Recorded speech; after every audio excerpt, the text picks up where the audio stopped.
uwahinduye Yohana agahindura Petero ntabwo yananirwa ibyawe. Ese yananirwa ibyawe? Uyu munsi ndasaba Imana kugira ngo twese uko twateraniye aha hantu Uwiteka aduhindurire izina, aduhe izina rishya, kandi bya bindi byose byatubase abizi kuturusha. Dutere intambwe imwe, kuko tubwirwa ko 99 arize. Uyu munsi aduhindurire, atubature, ariko turasabwa gutera. Umuntu wese ukunda yabyawe n'Imana kandi azi Imana, ariko udakunda ntazi Imana, kuko Imana ari iki? Ari urukundo. Iki nicyo cyerekanye urukundo rw'Imana muri twe, nuko Imana yatumye umwana wayo w'ikinege mu isi kugira ngo tubone uko tubeshwaho nawe. Muri iki ni mu rukundo ruri, si uko twebwe twakunze Imana, ahubwo nuko Imana ariyo yadukunze igatuma umwana wayo kuba impongano y'ibyaha by'abande, y'ibyaha byacu. Ubutumwa bwiza bwa Yesu uko bwanditswe na Mariko, igice ni icya 3, turahera ku murongo wa 13 dusome twihuta tugeze ku murongo wa 19. Umutwe w'amagambo uravuga ngo Yesu atoranya intumwa 12. Bukeye azamuka umusozi, ahamagara abo ashaka baza aho ari. Atoranyamo 12 bo kubana nawe, ngo abone uko ajya batuma kubwiriza abantu iki? Ubutumwa. Abaha ubutware bwo kwirukana abadayimoni. Nuko atoranya abo 12 barimo Simoni amwita Petero, na Yakobo mwene Zebedayo, na Yohana mwene se wa Yakobo, nabo abita Bowanerge, risobanura ngo abana b'inkuba, na Andereya na Filipo, na Barutolomayo na Matayo na Toma, na Yakobo mwene Arufayo, na Tadayo, na Simoni Zeloti, na Yuda Isikarioti ari nawe wamugambaniye. Duciye bugufi mu mitima yacu dusenga Imana. Imana yacu, Imana idukunda, turagushimye, izina ryawe nirihabwe icyubahiro. Nukuri ntacyo utakoze kugira ngo turaguhe ubugingo buhoraho. Waraturemye, uraducungura, Kristo apfa ku bwacu. Uduha ijambo ryawe ngo ridufashe kandi rituyobore muri uru rugendo. Ntiwarekeraho, wohereza Mwuka Wera kugira ngo ajye atwigisha, aridusobanurire, adutere imbaraga n'umwete wo kurigenderamo. Umwanya nk'uyu nguyu twishyize mu biganza byawe, ngo icyo wakoze kitugirirweho. Uyu mwanya tukugireho umugisha, wivugire, uhaze imitima yacu mu izina rya Yesu. Yesu atoranya intumwa 12. Cyari igihe kitoroshye. Bibiliya itugaragariza yuko uyu munsi hari ku cyumweru, hari dimanche. Iyo usomye mu bice bibanza, ubona uburyo Yesu ku isabato yari yiriwe abwiriza mu isinagogi, abwiriza ibijyanye n'uburyo abantu tugomba kuziririza no kuruhuka isabato. Uyu munsi wari umwe mu minsi idasanzwe Kristo yagiriye ahangaha ku isi, kuko mu byo yari yateguye agombaga gukora kwari ugushinga imfatiro cyangwa gushyiraho inkingi z'itorero rizubakiraho mu bihe byose rizamara kuri iyi si. Ategura gushinga iryo torero no gushinga izo fatiro ashingiye kuri aba 10 na bangahe? 12. Cyari igikorwa kitoroshye kuri Yesu. Byamusabye kurara asengera iki gikorwa. Akesha ijoro arimo agisengera. Maze twasomye ngo bukeye azamuka iki? Azamuka umusozi. Yari yarayasenga. Arabatoranya, Imana nayo iramuyobora, imufasha muri iki gikorwa. Ndetse tubona yuko ubwo yamaraga kubatora yarongeye afata undi mwanya nabo arabasengera. Mu kubatoranya ahari sinzi ibyo yakurikije, ariko we yatoye neza. Ese Yesu yatoye neza? Yatoranyije abari barize bafite n'ubutunzi muri aba 12 bari barimo. Atoranya abari bafite udushuri dukeya banaciriritse no mu by'ubutunzi. Muri aba 12 n'icyo cyiciro nacyo cyari kirimo. Arangije agutoranyiriza n'abatari bazi no kwandika no gusoma, nabo abashyira muri abo 10 na bangahe? 12. Aragenda agufatira abarobyi, agufatira abakontabure, avanga ibyo byiciro byose, atoranya abangaba 12. Amazina yabo iyo usomye mu butumwa bwiza bwose uko ari 4, abanditsi bose aho bagiye babasha kwandika ari muri Matayo igice cya 10 uhereye ku murongo wa 1 kugeza ku wa 4, ndetse no muri Luka uhereye ku gice cya 6 umurongo wa 12 kugeza ku wa 16, amazina yabo bose yaragaragajwe arandikwa. Ariko aza gukora ikintu gikomeye cyane, afata 3 muri bo abahindurira iki? Abahindurira amazina. Afata Simoni amwita Petero. Arangije afata bene Zebedayo 2 abita abana b'iki? Abana b'inkuba. Biratangaje ko muri abo ngabo yafashe yahise ahindurira amazina, naho ngaho nibo babandi yikuriye mu nyanja bari kuroba. Wari umugambi w'Imana kugira ngo ari n'aba ngaba bazagirira umugisha ku Uwiteka, nabo bazashingirweho itorero. Nuko Yesu amaze kubatoranya n'ubundi arabasengera. Amaze kubasengera, twasomye ijambo rikomeye cyane muri Mariko igice cya 3 ku murongo wa 15. Baranditse ngo amaze kubatoranya abaha ubutware bwo kwirukana iki? Kwirukana abadayimoni.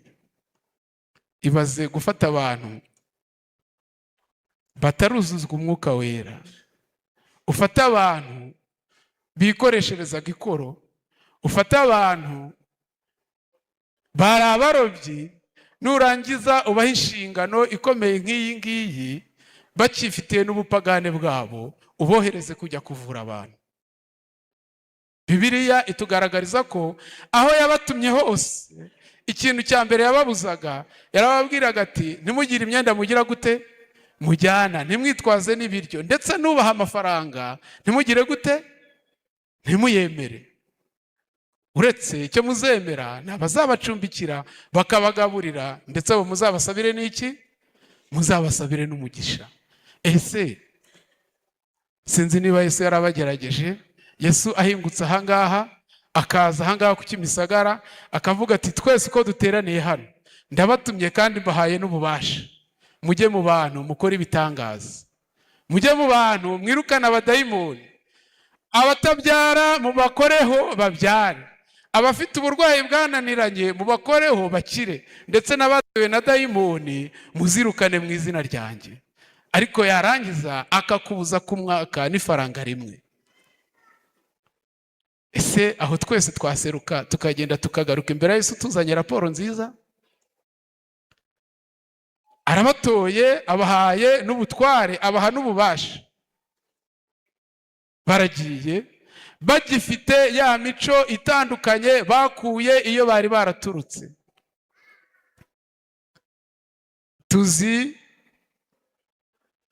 benshi muri bo bagiye bakomeza kwandikwaho muri ubu butumwa bwiza, ariko cyane iyo usomye ubutumwa bwiza bwa Yesu ko ari 4, hakunda kugarukamo abigishwa 4, hakunda kugarukamo Yuda Iskariyoti, nawe yarari muri aba ngaba. Ese Yuda ntiyararimo? Mubaha ubutware n'abaha ububasha n'imbaraga yo gukiza. hagarukamo cyane Petero wari umurobyi, yakuye mu kiyaga, yakuye mu nyanja ya Galileya, arimo yirobera iki? Yirobera amafi. Hakunda kugarukamo cyane kandi n'aba bene nkuba, Yakobo nande? Yakobo na Yohana. Abo ngabo n'ubundi uko ari batatu, Petero, Yakobo na Yohana, nibo tugiye kwibandaho muri uyu mwanya mu minota mikeya. Petero yari akifitiye bya bindi byose tumuziho. Ese hawe ubutware byari byamuvamo? Yari akiri wa wundi, yari agihubuka nk'uko aremye, nk'uko mu mico ye yari asanzwe ari umuntu ugize gute? Uhubuka. Se ntiyari guhubuka agakiza n'utaragombaga gukizwa? Icyo ni kimwe mu bintu byarangaga iyi ntumwa ya Yesu. Ikindi, yari umuntu ukunda kwiyemeza ibyo adashoboye. Kwiyemeza ibyo atagize gute? Ibyo adashoboye. Ariko noneho agiye guhabwa iki? Agiye guhabwa ubushobozi. Muzi ubwo Yesu yarimo abwiriza, avuga uburyo azagambanirwa, avuga uburyo azicwa, avuga uburyo azahambwa, avuga uburyo azazuka, Petero akamubwira ati, mwigisha, njyewe nzakurwanira, no muri gereza tuzagira gute? Tuzajyanayo. Agerekaho n'ijambo rikomeye, aravuga ngo si no muri gereza gusa, ahubwo no mu rupfu tuzagira gute? No mu rupfu tuzapfana, naho tuzajyanayo. Ese ikibazo, ari Yesu ari na Petero, ninde wari waraje gupfira undi? Ari Yesu ari na Petero, ninde wagombaga gupfira undi? Ni Yesu wagombaga gupfira Petero. Ariko muri kwa kwihuta kwa Petero aravuga ati, njyewe ndabyiyemeje. Ese Petero yashoboraga gupfira Yesu? Petero yiyemezaga ibyo atagize gute? Ibyo adashoboye. Ni byinshi mu bintu byamurangaga. Ubwo yumvaga icyo kibwirizwa, aniyemeza uku nguku yiyemeje, ngo nibwo yigiriye inama yo kujya gucurisha ya nkota. Ati, ndabizi Yesu ubwo yabivuze, ubu urugamba rugiye kugira gute? Rugiye kujya mu mahina. Atangira kujya agendana inkota nk'umuntu wiyemeza, nubwo yiyemezaga ibyo adashoboye, ariko arategura. Se Petero yarateguraga? Yaranakurikiraga cyane. Ntabwo ahari amasaha nk'aya ngaya agera benshi tukaba turi gusinzira, ubanza Petero bitarajyaga bimubaho. No. Kuko mu butumwa bwiza bwose uko bwanditswe, uzasanga ari Petero wajyaga avuga ibyo Yesu agendeye ku kibwirizwa yigishije, Petero agahita intervene akongeraho, cyangwa agahita abaza ikibazo, kugeza ubwo yasigaye n'abandi bigishwa bamureba bakavuga bati, ariko uyu musaza, uyu mugabo bimeze bite? Yumvishe ngo bamunegura, nibwo yatangiye kujya anyura ku mwigishwa ukundwa, atangira kujya anyura kuri Yohana. Nk'uko Yesu yakundaga kumwegereza, ngo akajya amubaza ati, uko Yesu yigisha ikintu kidasobanutse, agatangira kujya avuga ati, mutubarize, ariko mutubarize, ibyo ngibyo avuze ni ibiki? Ese mwarabibonye? Mutubarize. Hariya Petero ngo n'abandi bigishwa bari baramaze kubona yuko kwihuta kwe gufite ikibazo, no guhubuka kwe gufite ikibazo. Ariko Imana ishimwe yuko uyu Petero niwe ku munsi wa Pentekote wabwirije, habatizwa abantu ibihumbi bingahe? Habatizwa abantu 3,000. Uyu Petero ntabwo ari cyo cyonyine yakoze, ahubwo ku irembo ryitwa ryiza ry'urusengero, uyu Petero niwe wakijije ikirema. Arakibwira, turabizi amafaranga ntayo tugize gute? Ntayo dufite, ariko ku bwa butware yahawe kuri wa munsi. Bwa butware yahawe ryari? Kuri wa munsi. Abwira ikirema ati, haguruka ugere gute? Ese cyarahagurutse? Ntabwo yarakiye aho, ahubwo Petero niwe wazuye uwari wapfuye, azura Tabita, mu gihe abagore bariraga bavuga bati, yagize gute? Yapfuye. Ese niki njyewe nawe twakwigira kuri Petero? Imana iduhe kugira icyo twiga bigendeye kuri uyu mwigishwa wayo. Ubwo yahindurirwaga izina, mbere muzi ko yitwaga Simoni, Kristo yaramurebye aramwitegereza ati wowe nkwise Petero, bisobanura urutare ko ari wowe uzashingirwaho iki? Itorero ry'Imana. Ese wowe uyu munsi ni irihe zina Kristo ari kukwita? Twihute. Iyo usoma Mariko igice cya 3, turacyari muri cya gice, ku murongo uhereye ku murongo wa 16 haranditse ngo nuko atoranya aba 12, Simoni amwita nde? Amwita Petero, niwe tumaze kubona. Kabiri, na Yakobo mwene Zebedayo na Yohana mwene se wa Yakobo, nababita bande? Boanerige, risobanura ngo abana b'iki? Abana b'inkuba.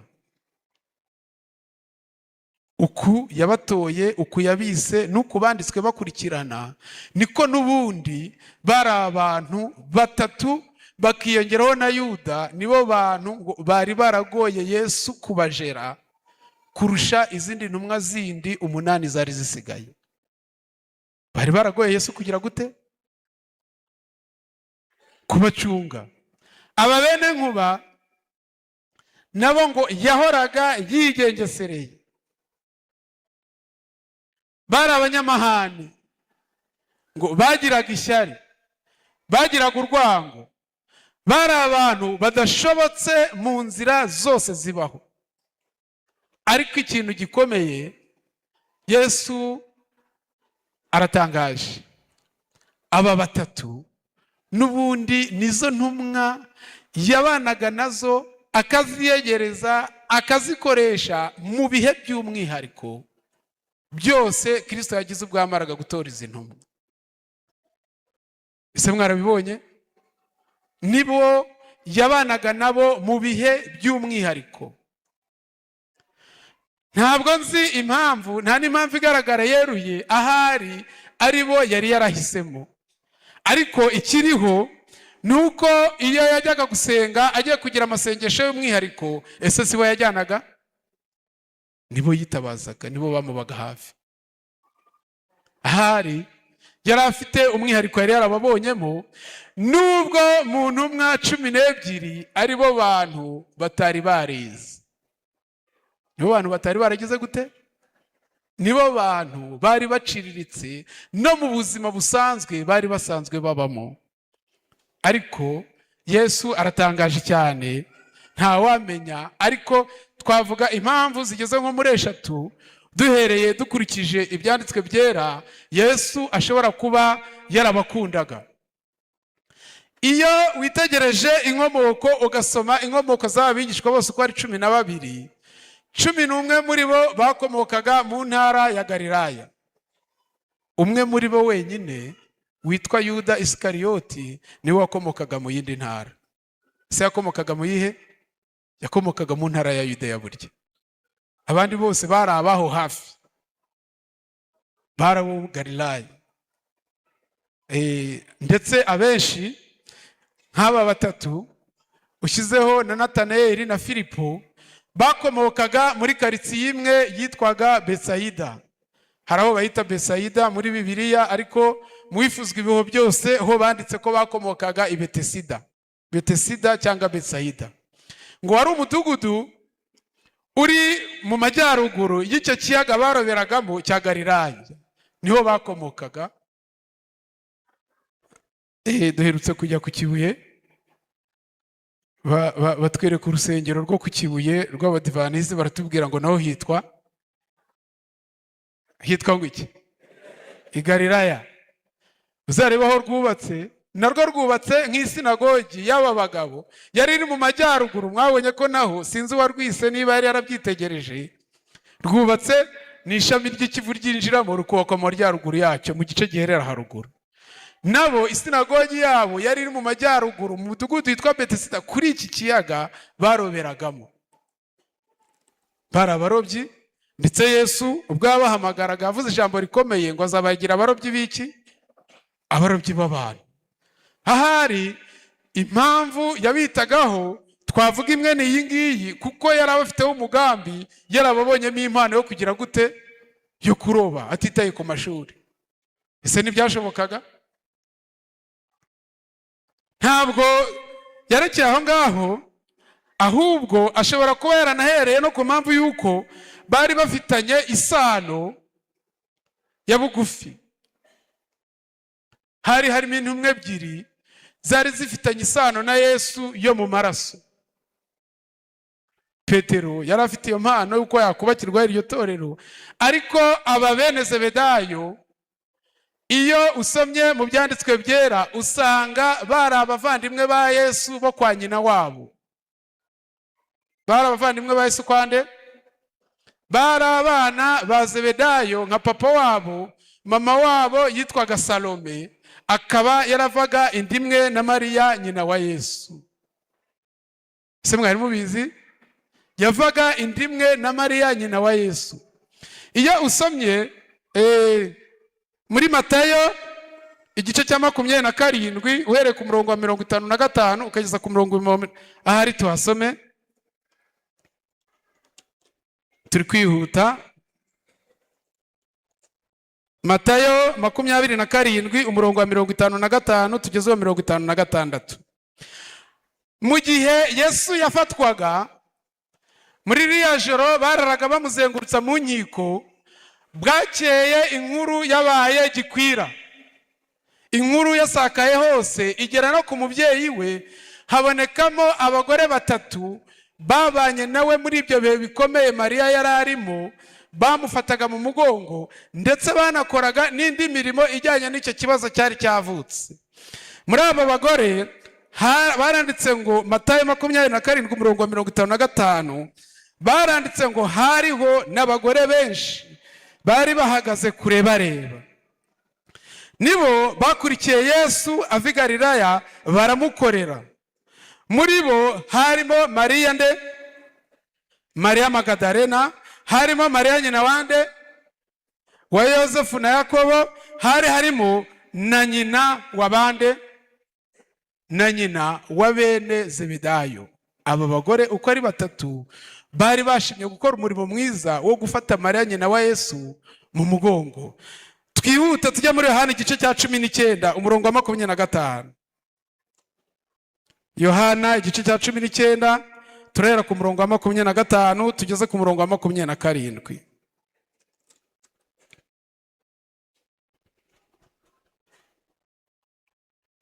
Yohana igice cya 19 umurongo wa 25 tugeze ku murongo wa 27. Hari amagambo avuga ngo, nyina wa Yesu, nyina wande? Nyina wa Yesu na nyina wabo na Mariya muka Kilopa, ariwe Mariya nyina wa Yakobo nkuko tumaze kubibona muri Matayo, na Mariya Magadalena bari bahagaze ku musaraba wande? Bari bahagaze ku musaraba wa Yesu. Nuko Yesu abonye nyina n'umwigishwa yakundaga ahagaze bugufi, abwira nyina ati, mubyeyi, nguyu mwana wawe, nguyu mwana wawe. Maze abwira uwo mwigishwa ati, nguyu nyoko. Uhereye uwo mwanya uwo mwigishwa amujyana hehe? Amujyana iwe. Mariya nyina wa Yesu, Mariya ahangaha hagaragaramo Mariya nyina wa Yesu, hakagaragaramo Mariya Magadalena, hakagaragaramo Mariya muka Kilopa ariwe nyina wa Yakobo babigishwa twabonye, ariko hakagaragaramo na nyina wabo. Uyu nyina wabo mu bindi bice ugiye nko muri Luka 23 umurongo wa 44 gukomeza, ho barapronoshije no mu zindi no mu bifuzwa ibihe byose bavuga yuko amazina ye yitwaga Salome. Salome niwe wari nyina wande? Wa Yakobo. Yakobo uvindimwe nande?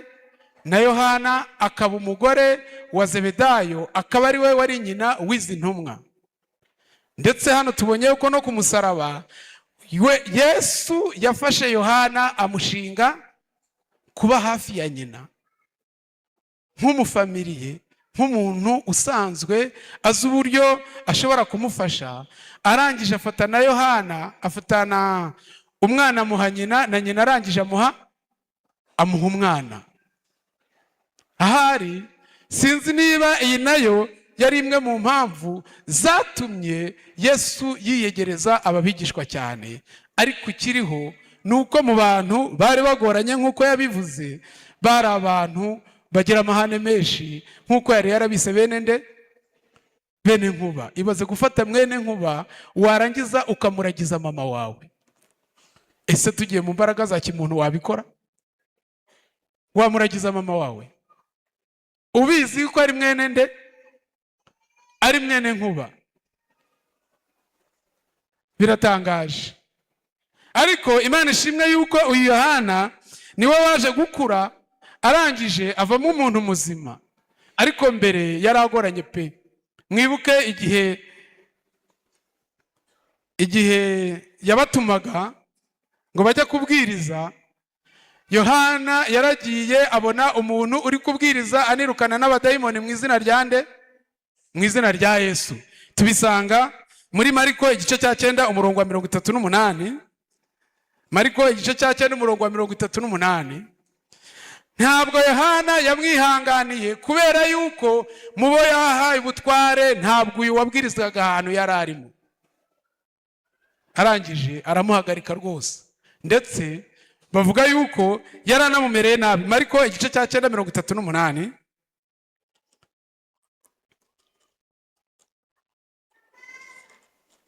Mariko 9:38 hari amagambo avuga ngo, nuko Yohana aramubwira ati mwigishwa, twabonye umuntu wirukana abadayimoni mu izina rya nde? Turamuza kuko adasanzwe agize gute? Adasanzwe dukurikira. Kirazira hatazagira n'undi ugira gute? Wibeshya akirukana abadayimoni atarahawe ubutware kiragiye wabuduhaga. Twagize gute? Yesu nukomeza gusoma hasi yahise atangira gukomakoma ati uramenye ntawe ushobora kwirukana abadayimoni tudafatanyije. Ahandi Yohana agaragara ni muri Luka 9 umurongo wa 51 tugeze 56. Luka 9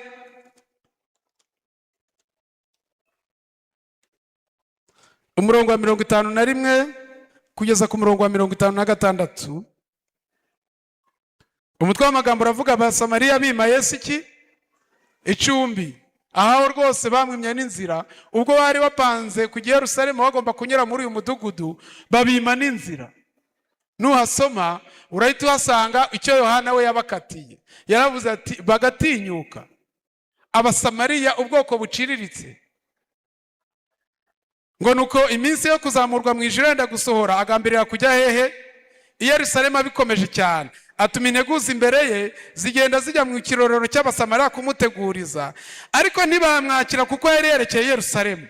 Abigishwa be Yakobo nande na Yohana babibonye baramubaza bati, databuja urashaka ko dutegeka umuriro ngo uve mu ijuru ubarimbure nk'uko yari yagize gute? Ahari ashobora kuba yarageretseho n'igitutsi. Ashobora kuba yarageretseho n'iki? N'igitutsi. Dutegeka umuriro, waduhaye ubutware. Waduhaye iki? None aha duhita tubikora nk'uko Eliya yabikoze. Ese Yohana yari yoroshye? Twihute. Mariko 10:35 tugeze 40. Mariko igice cya 10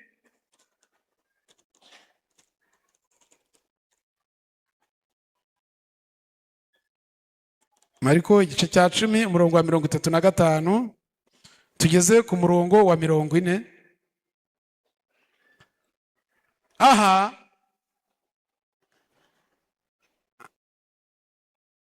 hari inkuru itangaje ngo nuko Yakobo na Yohana bene Zebedayo baramwegera baramubwira bati, mwigisha turashaka kuduha icyo tugize gute? Icyo tugusaba cyose. Nka grand frere cyangwa nka petit frere, uduha icyo tugize gute? Icyo tugusaba cyose. Arababaza ati, murashaka ko mbaha iki? baramusubiza bati ugiye kuzicara mu bwiza bwawe, umwe yicare hehe? Umwe yicare iburyo, undi yicare hehe? Undi yicare ibumoso.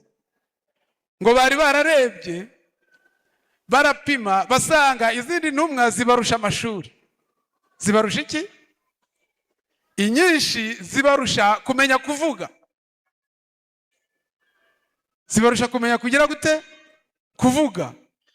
Barareba basanga Yesu nashyiraho guverinoma ye bashobora kuzaburamo imyanya myiza.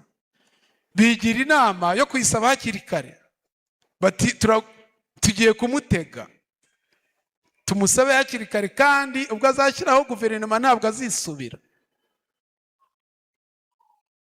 Bajya uwo mugambi. Ntibarekeraho. Nusoma muri Matayo igice cya 20 urasanga baragiye babiganirizaho na nyina, kuko bari bazi yuko nyina Salome Yesu ari bumwumve nka nyina wabo. Batumva rero mere, tugiye kugusaba ugende udusabire Yesu, ari hafi kwimika ingoma, ari hafi kwimika ubwami, ntituzabure imyanya myiza y'imbere. Genda umusabe, udusabe ko tugiye kumusaba akaduha icyo tumusabye kingana iki cyose. Ese ntiyari imibare?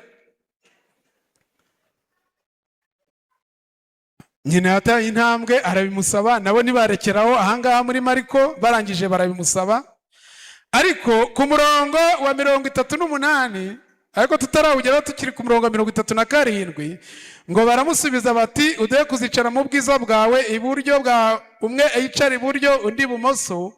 Baranditse ngo ntago bari bazi yuko bari kwisabira umwe kuzajya mu ijuru, undi akazarimbuka by'iteka ryose. Na nyina nawe ajya kugira gute? Ajya kubisaba Yesu. Umwe azicara iburyo, undi yicare hehe? Ibumoso. Muri abo bana banjye uko ari babiri, umwe ndagusabye uzamujyane mu ijuru, ariko undi azarimbuke bingana iki? By'iteka ryose. Ese bari bazi icyo basaba? Bashobora kuba natwe hari tujya tugira ibihe byo gusaba nk'uku nguku. 38, ngo maze Yesu arababwira ati ntabwo muzi icyo mugize gute? Ntabwo muzi icyo musaba. Mwashobora kunywera ku gikombe nzanyweraho, cyangwa kubatizwa umubatizo nzabatizwa? Ntabwo muzi icyo mugize mute? Baramusubiza bati turabishobora. Yesu nawe arababwira ati koko igikombe nzanyweraho muzagira mute?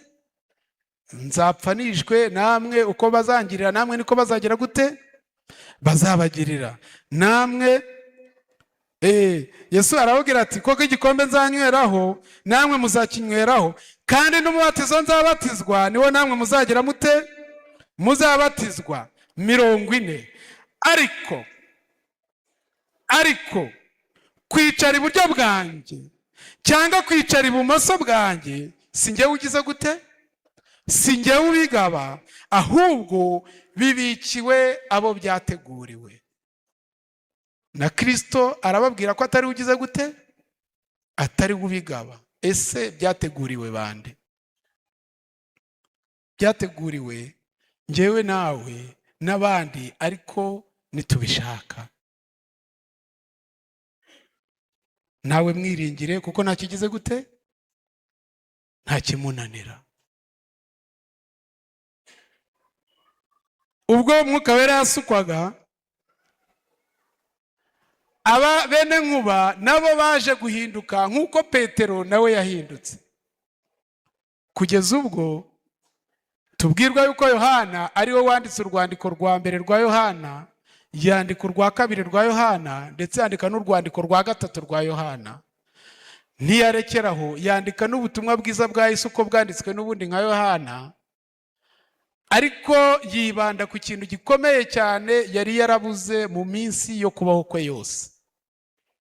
Mu minsi yo kubaho kwe ingana iki? Yose.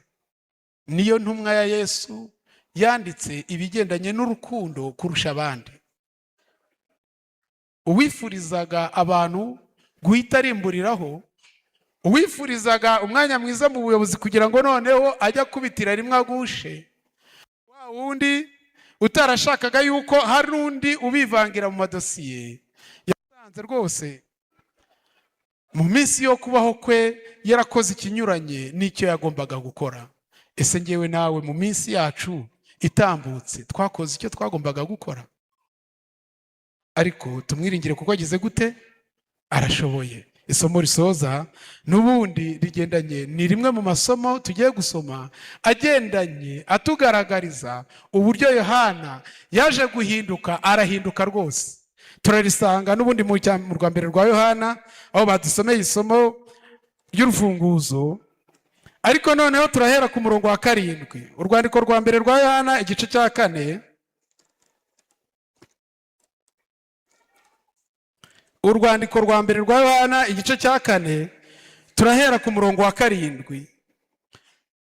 Ubwo Yohana yaramaze guhinduka yanditse aya magambo akomeye, aravuga ngo Imana n'urukundo, gukunda Imana n'abande n'abagenzi bacu.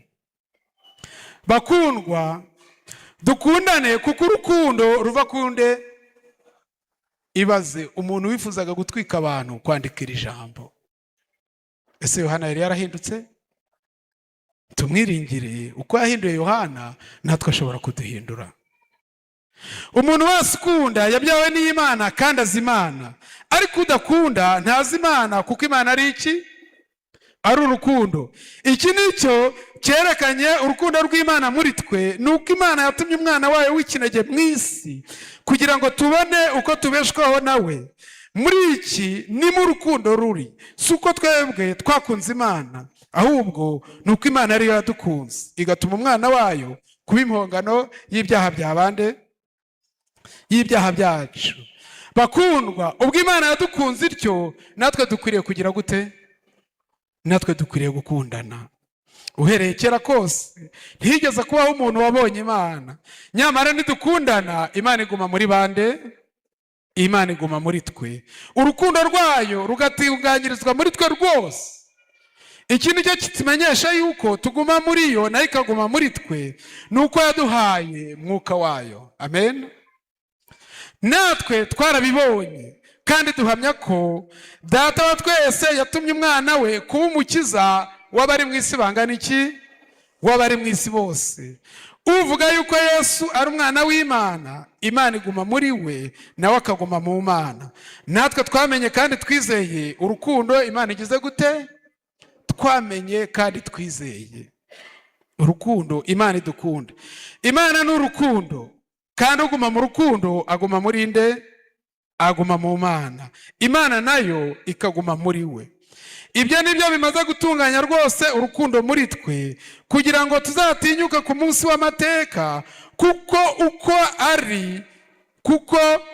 uko ari ariko turi muri iyi si. Mu rukundo ntiharimo ubwoba, ahubwo